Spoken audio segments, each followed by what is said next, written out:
அனைவருக்கும் வணக்கம். இன்னைக்கான வீடியோ பதிவில் பார்க்க போகிற ரொம்ப முக்கியமான ஒரு பயனுள்ள தகவல் என்ன அப்படின்னு பார்த்தீங்கன்னா, பாரதி ராஜா அவர்கள் ஜூன் 10ஆம் தேதி காலமாகியிருந்தார். அதற்கு பிறகு பார்த்தோம் அப்படின்னா அவருடைய குடும்பத்தில் பார்க்கும் பொழுது ஏற்கனவே பல சலசலப்புகள், சண்டை சச்சுரவுகள் நீடித்திருக்கு. அப்படின்றதுனால அவர் தனிமையிலேயே இருந்திருந்தார் அப்படின்னு சொல்லப்படுது. அது மட்டும் இல்லாமல் அவர் தன்னுடைய மகன் 2025வது வருடமான கடந்த வருடம் இயற்கை எழுதியதும் அவர் மாரடைப்பால் மரணம் அடைஞ்சார். அவருடைய மரணத்தை தாங்கி கொள்ள முடியாத பாரதி ராஜா அவர்கள் பார்த்தீங்க அப்படின்னாலும் இது ஒரு புறம், அதாவது மகனினுடைய இறப்பு ஒரு புறம் வருத்தத்தையும், குடும்பத்தில் ஏற்படுகின்ற சில சலசலப்புகள், கருத்து வேற்றுமை பார்த்தீங்க அப்படின்னா மற்றொரு புறமும் அவரை ரொம்பவே உருகுலைய வைத்திருக்கிறது. ரொம்பவே மனமுடைந்து போன நிலைக்கு தள்ளப்பட்டிருந்தார். இந்த சூழ்நிலையில் அவர் யாரையும் சந்திக்காமல் தனிமையே அதிகமாக விரும்பி தனிமையிலேயே இருந்திருக்காரு. எந்த ஒரு உறவுகள்கிட்டையும் அவர் பேசுறதையே தவிர்த்திருக்காரு அப்படின்னு தான் சொல்லணும். இந்த நிலையில தான் பார்த்தீங்க அப்படின்னா கங்கை அமரன், நடிகை ராதிகா போன்றோர் அடிக்கடி பாரதி ராஜாவை சந்தித்து அவரை ஆறுதல் படுத்தி உற்சாகப்படுத்தி வந்திருந்தாங்க. இருந்தாலும் அவர் அவருடைய மனதில், ஆழ் மனதில் இருந்த மகனினுடைய பிரிவு அப்படிங்கிறதும், குடும்பத்தில் ஏற்படுகின்ற சண்டை சச்சுரவுகள் அப்படிங்கிறதும் ரொம்பவே பார்த்தீங்க அப்படின்னா அவருக்கு மிகுந்த மனவேதனையை அளித்து கொண்டிருந்ததாகவும் கங்கை அமரனும் ஒரு சில பேட்டிகளில் சொல்லியிருந்தார். பட் இருந்தாலும் பார்த்தீங்க அப்படின்னா அவர் ரொம்பவே சிரமப்பட்டு அடிக்கடி இதன் காரணமாகவே உடல்நிலை சரியில்லாமல் போகி அடிக்கடி மருத்துவமனைக்கு சென்று வந்திருந்தார். கடைசியாக அவர் இறப்பதற்கு ஒரு வாரத்திற்கு முன்பாக மருத்துவமனையில் இருந்து அவர் குணமாகி வீட்டுக்கு வந்தாரா, எப்படியும் அவர் உயிர் பிழைப்பார் அப்படின்ற நம்பிக்கையில் தான் எல்லாருமே இருந்திருக்காங்க. ஆனாலும் அவர் தன்னுடைய மகனின் பிரிவு அப்படிங்கிறது ரொம்பவே தாங்கிக் கொள்ள முடியாத அளவுக்கு துயரத்தை ஏற்படுத்திய காரணத்தினால பார்த்தீங்க அப்படின்னா அவர் மீண்டும் உடல்நல குன்றி உடல்நலம் சரியில்லாமல் போனதுனால மறுபடியும் அவர் வீட்டிலையே பார்த்தீங்க அப்படின்னா மருத்துவர்கள் சிகிச்சை அளிக்க வந்திருக்காங்க. ஆனால் மருத்துவர்கள் என்ன சொல்லியிருந்தாங்க அப்படின்னா, இது மாதிரி அவருடைய உடல் சிகிச்சைக்கு ஏற்றதாக இல்லை, சிகிச்சையை ஏற்றுக்கொள்ள உடல் மறுக்கிறது, இதுக்கப்புறம் சிகிச்சை அளித்தும் பலன் இல்லை அப்படின்னு சொல்லி சொன்னதுக்கு அப்புறமா பார்த்தீங்க அப்படின்னா அடுத்த ஒரு மணி 2 மணி நேரத்திற்குள்ளாக பாரதி ராஜா அவர்கள் காலமாகியிருந்தாங்க. அவர் காலமான அந்த சூழ்நிலையிலையும் சரி, அவருடைய மனைவியாகட்டும் மகளாகட்டும் யாருமே அவருடன் இல்லை அப்படிங்கிறது இன்னொரு புறம் வருத்தத்தை அனைவருக்குமே ஏற்படுத்தி இருந்தது. தற்போது பார்த்தீங்க அப்படின்னா அவருடைய மரணத்திற்கு பிறகு அவர் சென்னையில் காலமாகி இருந்தாலும் அவருடைய சொந்த ஊரான தேனியில் இருக்கக்கூடிய அவருடைய பண்ணை வீட்டில் தான் அவர் நல்லடக்கம் செய்யப்பட்டிருந்தார்.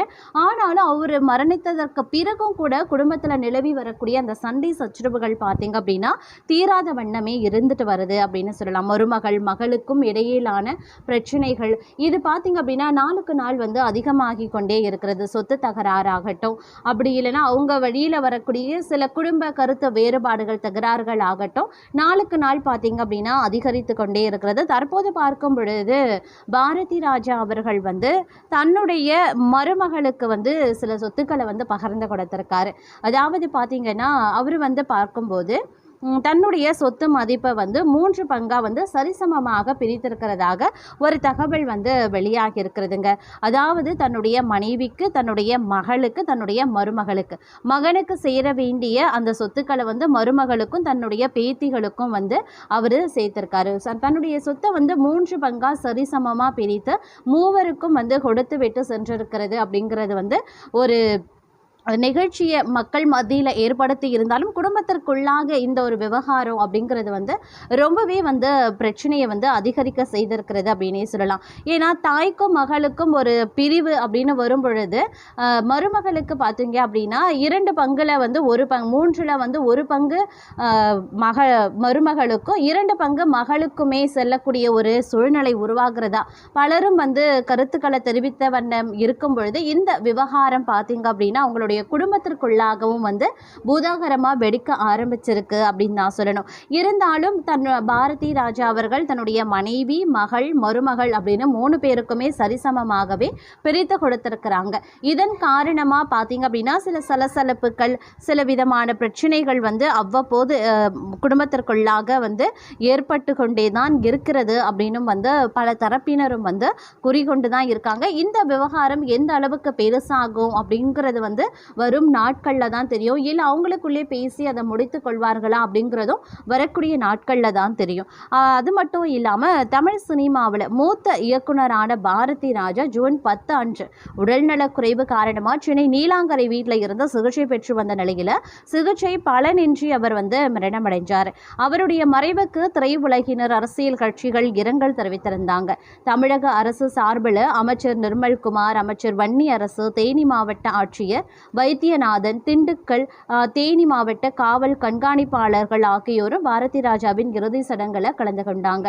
அதற்கு பிறகு 72 குண்டுகள் முழங்க பாரதி ராஜா உடலுக்கு தமிழக அரசு சார்பில் முழு அரசு மரியாதை வழங்கப்பட்டது.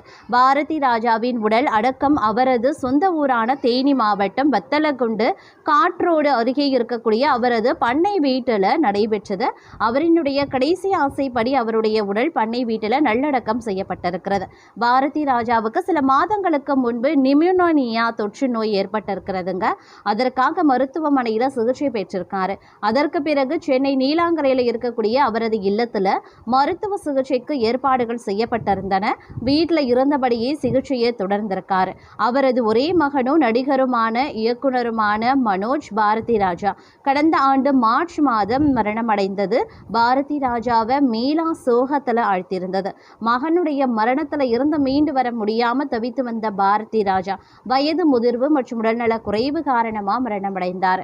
1977 ஆண்டு வெளியான 16 வயது நிலை என்ற படத்தின் மூலமா இயக்குனராக அறிமுகமான பாரதி ராஜா பல வெற்றி படங்களை கொடுத்திருக்காரு. நடிகை ராதிகா, ராதா, கார்த்திக் உள்ளிட்ட பல முன்னணி நடிகர்கள் பலரையும் அறிமுகம் செய்திருக்காரு. கிழக்கே போகும் ரயில், கல்லுக்குள் ஈரம், கைதியின் டைரி, அலைகள் ஓய்வதில்லை, புதிய வார்ப்புகள், வேதம் புதிது போன்ற படங்களும் இன்று மக்களால் நினைவு கூறப்படுகிறது அப்படின்னு சொல்லலாம். கடைசியாக மீண்டும் மரியாதை என்ற படத்தை இயக்கி ஹீரோவாகவே நடித்தார். இயக்குனராக மட்டும் இல்லாம பல படங்கள்ல நடிகராகவும் நடத்தி அசத்தி இருக்காரு அப்படின்னு சொல்லலாம். பாரதி ராஜாவின் ஒரே மருமகளும் மறைந்த மனோஜின் காதல் மனைவியுமான நந்தனா தற்போது பார்த்தீங்க அப்படின்னா நேற்று பாரதி ராஜா இறுதி ஊர்வலத்தில் தனது 2 மகள்களை வைத்துக்கொண்டு கலங்கி நின்றது காண்போரை உலக்கியது. அவர் ஒரு பக்கம் அவரின் 2 மகள்கள் அர்த்திகா, மதிவதனி இருவரும் தேம்பி தேம்பி தாத்தா தாத்தா என்று எழுதனர். கேரளாவைச் சேர்ந்த நடிகை நந்தனா தமிழில் ABCD, சக்சஸ், சாதுரியன் போன்ற படங்கள்ல நடித்திருக்காங்க. இதுல சாதுரியன் என்ற படத்தில் நடிக்கும் போது படப்பிடிப்பில் தான் மனோஜுக்கும் இவருக்கும் காதல் ஏற்பட்டுள்ளது.